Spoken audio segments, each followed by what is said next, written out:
Vous êtes d'accord, Marc-Alain Oueknine? Oui, moi j'aime beaucoup la formule parce que j'ai l'impression que la religion n'est pas ni une réponse, ni un besoin. Parce qu'un besoin, ça voudrait dire que ça correspond à quelque chose dont on peut se saisir. J'aime l'expression que c'est une question et ça permet d'approfondir la question. Je me souviens de cette formule du Zohar, qui est un texte de la mystique juive.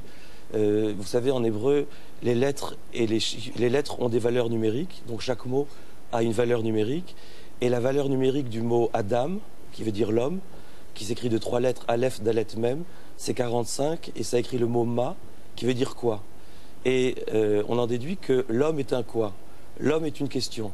Et la valeur numérique du nom de Dieu, c'est aussi 45, c'est aussi quoi.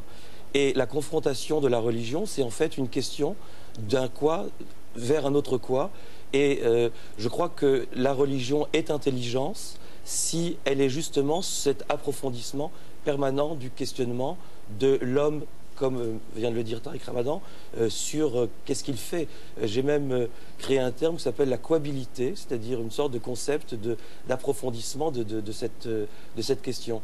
Mais là où je voudrais d'emblée dire quelque chose de différent, enfin pas de différent, mais vous avez présenté cette émission en disant il y a les croyants d'un côté et les incroyants de l'autre, et vous m'avez mis par exemple du côté des croyants. Et je dis toujours que je suis un rabbin athée, Dieu merci. Et je le dis de manière tout à fait sérieuse, parce que je pense, par exemple, quand on pense à la religion, on pense d'emblée à cette relation entre l'homme et Dieu. Et j'ai appris d'un de mes maîtres qui s'appelle Claude Vigée, que vous devez connaître, qui a appris d'une de ses amies qui s'appelle Ruth Rachelberg, qui a elle-même appris d'un maître qui s'appelle le Rav Kook.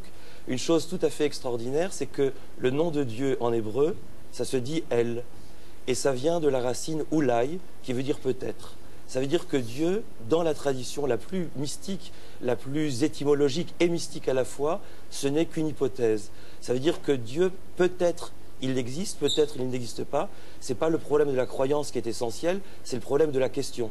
Parce qu'à partir du moment où on poserait Dieu existe, d'abord, on ne pourrait pas, si on pouvait le démontrer que Dieu existe, on l'aurait fait depuis longtemps. De la même façon, si on pouvait démontrer que Dieu n'existe pas, on l'aurait fait depuis longtemps. Et en fait, il faut affirmer un peut-être, une ontologie du peut-être. On est habitué en Occident à poser l'être ou le non-être.